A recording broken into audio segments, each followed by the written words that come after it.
오늘 말씀의 주제는 하나님의 사람은 녹슬어 못쓰게 되지 않고 닳아서 없어집니다.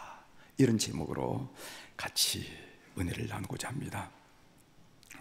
지난주 우리는 사무엘상 5장에서 하나님의 법궤가 가는 곳마다 재앙이 뒤따랐음을 보았습니다. 그래서 하나님의 법궤는 뜨거운 감자였습니다. 하나님의 법궤가 아스돗에 도착하자 그곳에 독한 페스트가 창궐하기 시작했습니다.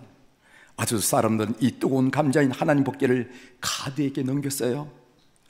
하나님의 법궤가 가드에게 도착하자 그곳에서도 독한 페스트가 퍼져나가기 시작했습니다.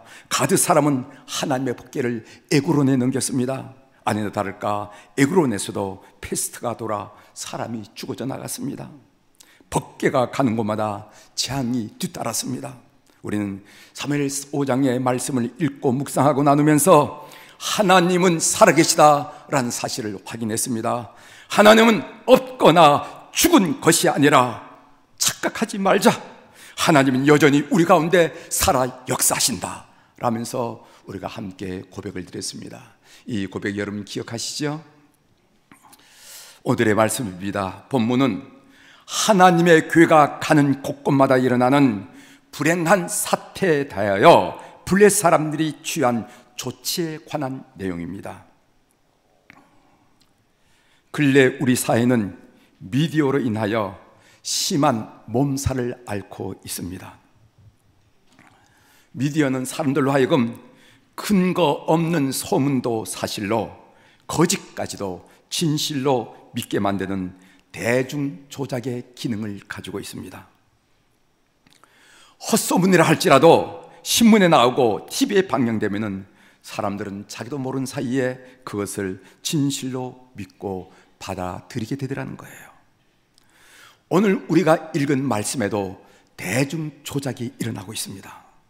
블레셋 방백들은 하나님의 법궤로 인하여 흔드는 민심을 다독거릴 대중 조작이 필요했던 것입니다. 하나님의 법궤가 가는 곳곳마다 재앙이 내렸음에도 불구하고 블레셋 방백들은 그 재앙을 하나님의 역사하심이라기보다는 우연이라고 그렇게 조작하려고 했다는 것입니다. 이것은 하나님이 일하신 것이 아니야. 하나님이 역사하신 것은 아니야. 하나님이 뭐 살아계시다고 이런 걸 하겠니? 이것은 우연이야. 우연. 여기에 신앙인과 불신앙인의 차이가 있습니다. 불신앙인들은 모든 일을 우연이라고 여깁니다. 그러나 신앙인들은 모든 일을 하나님과의 관계 속에서 해석을 합니다. 내 개인에 일어난 일이나 인간관계에 일어나 삶에서 일어난 이 일을 하나님과의 관계 속에서 해석을 한다는 거예요. 그래서 종교개혁자 깔병은 이렇게 얘기했습니다. 하늘에서 떨어지는 수많은 빗방울조차도 하나님의 섭리하심이 없으면 그 한 방울도 땅에 떨어지지 않는다고 얘기했어요.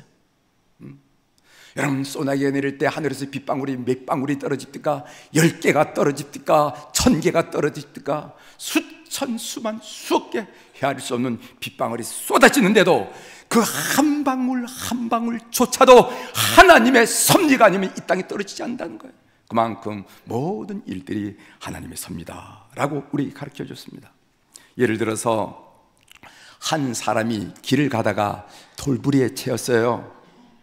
불신앙은 대부분이 아이고 아파, 재수없이 아침부터 돌부리에 채였네 이렇게 투덜거리고 간다는 거죠. 그러나 신앙인은 그 사건을 어떻게 해석하는가 하면은 하나님이 나에게 섭섭한 일이 있으신가? 하나님이 나에게 섭섭한 일이 있으신가? 왜 내가 이 아침에 돌부리에 채였을까? 라고 자신을 뒤돌아보고 하나님과의 관계 속에서 그 사건을 해석하고 기도하더라 이 말이죠.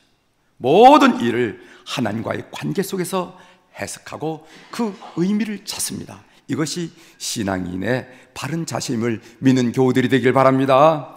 여러분들도 꼭 그렇게 하세요. 꼭 그렇게 하세요. 하나님이 나에 대해서 무슨 섭섭한 일이 있는가? 내가 뭔가 지금 잘못한 일인가 하면서 자신의 삶을 뒤돌아보면서 하나님과의 관계를 회복하는 그런 사건 사실들이 되기를 바랍니다. 블레셋이 조작한 내용을 보십시오. 우리가 읽은 본문이 아니기 때문에 함께 읽도록 하겠습니다. 사무엘상 6장 9절의 말씀입니다. 9절 함께 읽도록 하겠습니다. 보고 있다가 시작. 보고 있다가 만일 괴가 그 본 지역길로 올라가서 벳세메스로 가면 이 큰 재앙은 그가 우리에게 내린 것이요 그렇지 아니하면은 우리를 친 것이 그의 손이 아니요 우연히 당한 것인 줄 알리라 하니라. 보고 있다가 만일 괴가 그 본 지역길로 올라가서 벳세메스로 가면은 이 큰 재앙은 그란 것은 하나님을 말하죠. 하나님이 우리에게 내린 것이요 그렇지 아니하면은 우리를 친 것이 그의 손이 아니요 우연히 당한 것인 줄 알리라 하니라. 암소들이 법궤를 실은 수레를 끌고 곧바로 벳세메스로 가면은 이 재앙은 하나님이 내린 것이라고 판단하자는 겁니다. 반대로 암소들이 법궤를 실은 수레를 끌고 곧바로 벳세메스로 가지 않으면은 이 재앙은 우연히 당한 것으로 판단하자는 거예요. 그래서 그들은 어떻게 해서든지 암소들이 벳세메스로 바로 가지 못하도록 3중 4중으로 조치를 취하는 것을 보게 됩니다. 이것을 보고 대중초작이라 말할 수 있는 것이죠. 우리 한번 6장 7절을 읽어보도록 하겠습니다. 7절을 같이 읽겠습니다. 그러므로 시작. 그러므로 새 수레를 하나 만들고 멍에를 메어보지 아니한 젖나는 소 2마리를 끌어다가 소의 수레를 메우고 그 송아지들은 떼어 집으로 돌려보내고.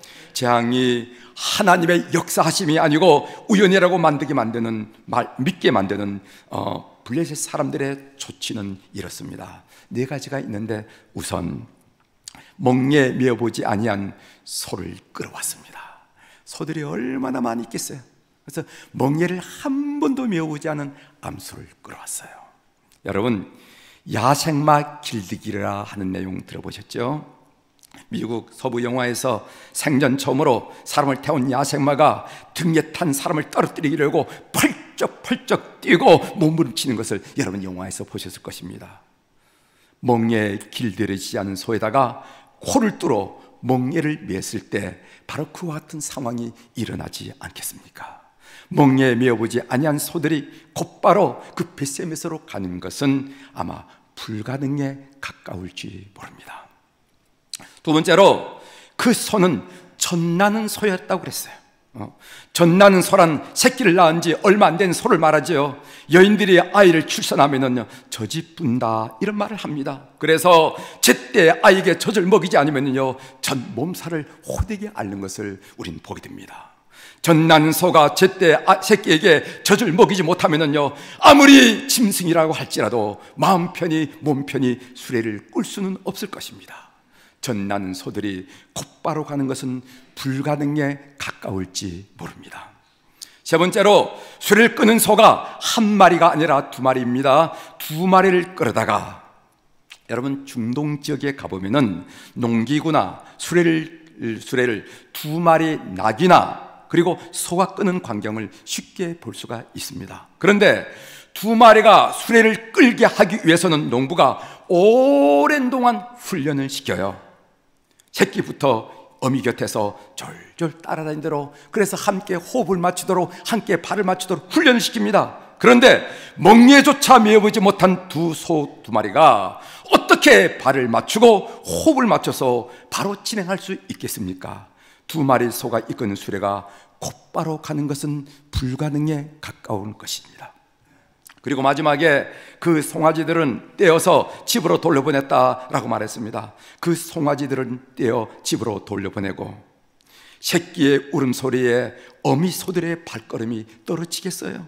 저는 어렸을 때 어른들로부터 이런 이야기를 들은 적이 있습니다. 송아지를 팔고 오면은요 어미 소는 여물을 먹지 않는다 그런 말이 있어요. 집에서 기르는 암소가 새끼를 낳으면 조금 기르다가 장에다 팔아서 학자금도 하고 뭐 쓰는 거 아니겠어요? 그걸 팔고 오면은 그날 저녁에는 어미소가 그 여물을 잘 해줘서 어미소가 먹지 않는다는 거예요.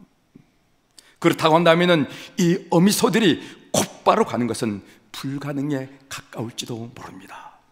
여러분 예상해 보시길 바랍니다. 이 암소들이 벗개를 실은 수레를 끌고 벳셈으로서로 바로 올라갈 확률이 어느 정도라고 여러분들이 판단하십니까? 이 소들이 벳셈에서로 바로 갈 확률이 0.1%나 될 수 있을까요?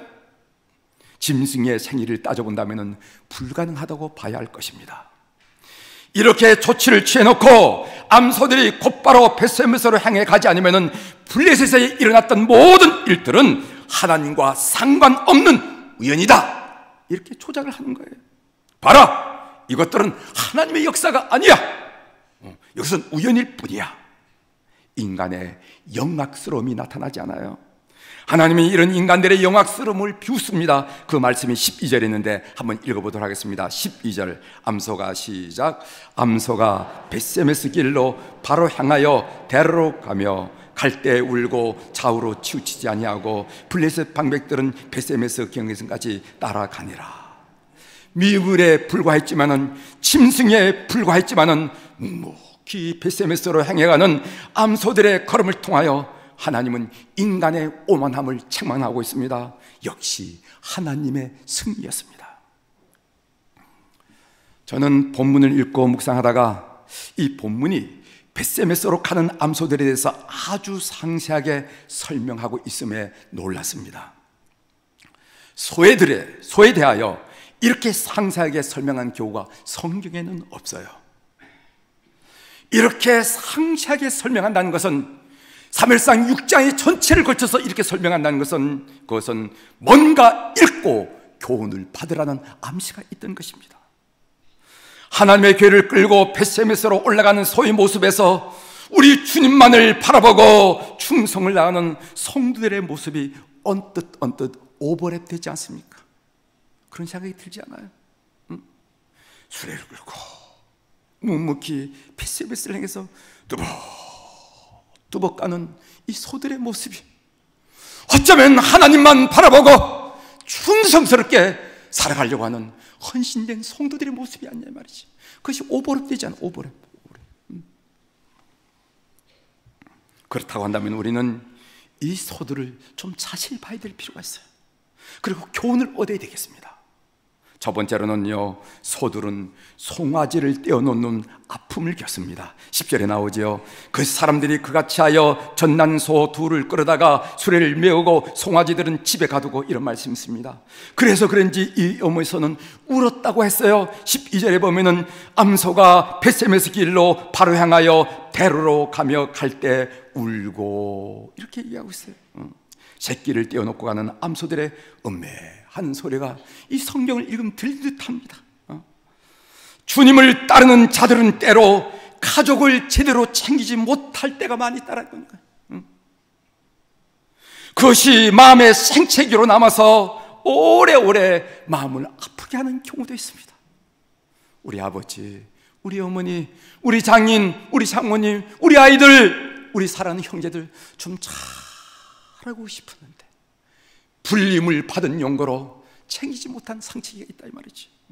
그것이 참으로 우리 주님을 따르는 우리 성도들에게서 어쩔 수 없는 일을 하는 것을 오늘 이 벳세메스로 향해 가는 이 두 암소가 우리들에게 교훈으로 알려주고 있습니다. 두 번째로, 소들은 좌우로 치우치지 않고 바로 갔다고 그랬습니다. 오늘 12절 중반절을 보면 좌우로 치우치지 아니하고, 그 소들의 눈에는 얼마나 많은 것들이 왔다 갔다 하겠습니까? 풀들이 보이지 않았겠어요? 그런데 좌우로 곁눈질을 하지 않고 좌우로 걸음을 치우치지 않고 곧바로 올라갔다는 것입니다. 여러분, 신앙생활을 잘 하려면 좌우로 치우치지 않고 하나님만 바라봐야 됩니다. 칭찬하는 사람의 박수에 우쭐하지 마십시오. 비판하는 사람들의 비난에 주눅들지 마십시오. 사람의 칭찬과 비판은 믿을 바가 못 되고, 그리고 오래 가지도 않습니다. 오직 하나님께만 집중하고 하나님의 시선에만 관심을 기울이는 교우들이 되기를 주의 이름으로 고민합니다. 사람의 칭찬과 비판에 신경을 쓰기 시작하면은요, 그는 누구를 만원하고 하나님께 충성스러운 일꾼이 되기 어려워요. 기분이 나쁘거든. 우쭐될 수 있거든. 그래서 그 마음을 뺏기지 않기 위해서는 온전히 우리 시선을 하나님께만 두고 뚜벅뚜벅하야 그 사람이 제대로 된 신실한 충성스러운 종이 될 수 있다, 성도가 될 수 있다. 하는 것을 오늘 이 대목을 통해서 기억해 주시기를 바랍니다. 세 번째로, 하나님의 교회를 끌고 온 소들은요 번제물로 드려졌습니다. 14절 말씀 한번 읽어보도록 하겠습니다. 수레가 시작. 수레가 벳세메스 사람 여호수아의 밭 큰 돌 있는 곳에 이르러 선지라. 무리가 수레의 나무를 패고 그 암소들을 번제물로 여호와께 드리고, 이 소들은 번제물이 되어서 한 줌의 재로 변하고 말았습니다. 읽고 보니까 이 소들이 너무 불쌍해요. 여러분 불쌍하지 않습니까? 불쌍하죠? 저는 불쌍했어요. 제가 착한가 봐요. 이러보니까 불쌍하더라고. 불쌍하더라고. 아무리 말 못하는 짐승이라 할지라도 이 인간이 너무한 거 아니냐 이 말이지. 어떻게 그렇게까지 할 수가 있습니까? 새끼를 떼어놓고 법궤를 끌고 하루 종일 먼 길을 온 소라면은 여물이라도 넉넉히 주고 멍에를 끌어 목덜미라도 좀 만져주고 그늘에 쉬도록 해야 하는 것이 아니냐 말이지. 그런데 번제라니 해도 너무했거든요. 해도 너무했죠? 해도 너무했어요.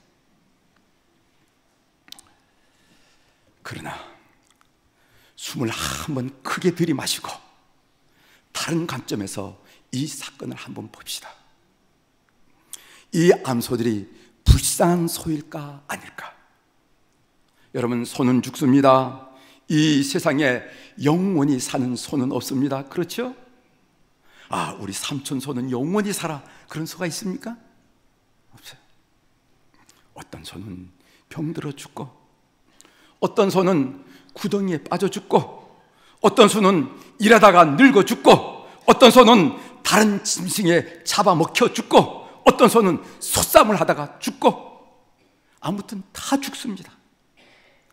그렇다고 한다면은, 우리가 그것을 인정한다고 한다면은 하나님의 제단에 거룩한 제물로 그 소가 드려졌다는 것은 어떤 의미에서 이 암소에게 큰 영광이 아니겠느냐 하는 얘기예요.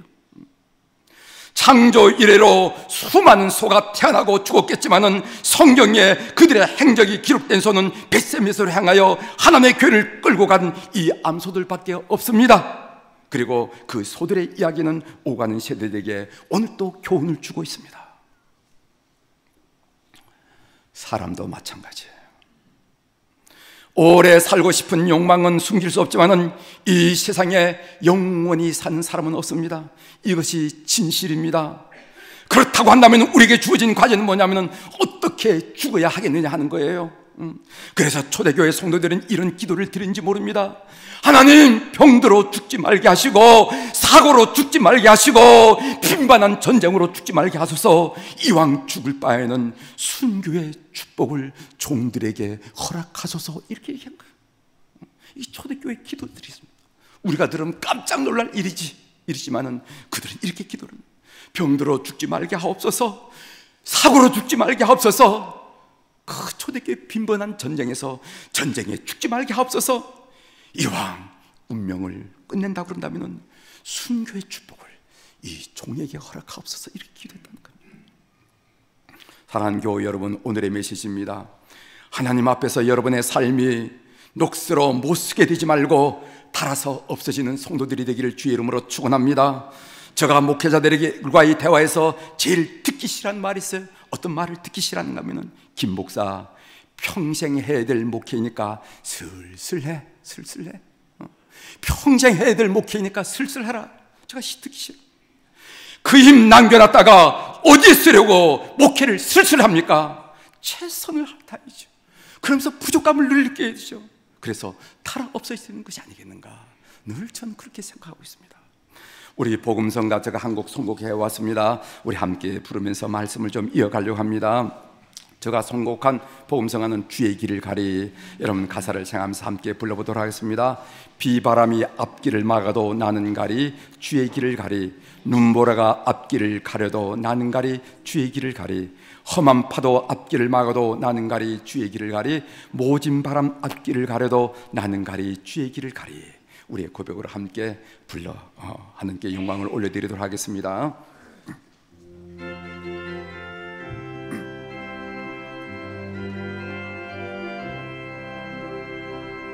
비바람이 앞길을 막아도 나는 가리 주의 길을 가리 눈보라가 앞길을 가려도 나는 가리 주의 길을 가리 이 길은 영광의 길, 이 길은 승리의 길, 나를 구원하신 주님이 십자가 지고 가는 길, 나는 가리라 주의 길을 가리라 주님 발자취 따라 나는 가리라 나는 가리라 주의 길을 가리라 주님 발자취 따라 나는 가리라 험한 파도 앞길을 막아도 나는 가리 주의 길을 가리 모진 바람 앞길을 가려도 나는 가리 주의 길을 가리 이 길은 고난의 길, 이 길은 생명의 길, 나를 구원하신 주님이 십자가 지고 가신 길, 나는 가리라 주의 길을 가리라 주님 발자취 따라 나는 가리라 나는 가리라 주의 길을 가리라 주님 발자취 따라 나는 가리라. 아멘. 여러분, 다미엔 선교사라는 분 여러분 혹시 들어보신지 모릅니다. 이 다미엔 신부는 벨기에 출신으로서 파리 근처에 있는 예수 마리아 성심수에서 교육받고 그리고 공부를 했던 분입니다. 그의 소원이 있는데 그의 소원은 무엇인가 하면은 하와이 군도에서 선교 활동을 하는 것이었습니다. 그리하여 하와이의 호놀룰루 주교 마이그레트에게 요청해서 나병 환자 200여 명이 살고 있는 몰로카이라는 섬으로 가게 되었습니다. 그가 그곳에서 버림받고 상처받은 영혼들에게 하나님의 사랑을 진심으로 전했지만은 별로 반응이 없었어요. 고민에 빠졌습니다. 이 선교를 그만두고 돌아가야 하는가? 그러던 어느 날 한 사람이 찾아와서 이런 이야기를 건네주었습니다. 우리는 나병 환자이고 당신은 건강한 사람이니까 서로 생각하는 바가 통하지 않습니다. 이런 얘기를 했어요. 이 말을 들은 다미엔은요 큰 결심을 가지고 하나님께 이런 기도를 합니다. 무슨 기도를 하냐면, 하나님, 저에게도 나병을 허락해 주옵소서. 제가 저들을 사랑하는데 저들을 사랑하기 위해서는 나병이 필요합니다. 이렇게 기도를 했습니다. 시간이 흐른 어느 날 그는 자신의 손등이 짓무른 것을 발견했습니다. 그는 자신의 손에서 나병을 발견한 순간 하나님 앞에 무릎을 착 꿇고 감사의 기도를 올렸습니다. 그제야 그는 나병들과 함께 같은 아픔을 가지고 살면서 그들을 진심으로 사랑할 수 있게 되었기 때문에 그렇습니다. 그는 살아있는 무덤이라 불리는 몰로카이에서 49살에 죽으면서 이런 마지막 고백을 했습니다. 모든 것을 전부 다 바친 나는 참으로 행복한 사람입니다. 모든 것을 주님 재단에 바친 나는 참으로 행복한 사람입니다. 1966년 하와이주 중부는 이 다미엔을요 하와이의 영웅으로 결정했고, 미국 국회 의사당에서는 이 사람을 위한 특별한 자료실을 만들어 자료를 전시했습니다. 우리는 다미엔의 젊은 삶에서 행복한 삶을 봅니다. 우리는 다미엔의 젊은 죽음에서 우리는 행복한 죽음을 봅니다. 사랑하는 성도 여러분, 어떻게 사는 것이 잘 사는 것입니까? 어떻게 사는 것이 행복하게 사는 것입니까? 어떻게 사는 것이 영원히 사는 것입니까? 하나님의 제단에 번제물로 드려진 이 암소들이 우리에게 오늘 이 아침에 던지는 질문입니다. 생하는 여러분들이 되기를 주의 이름으로 고면합니다.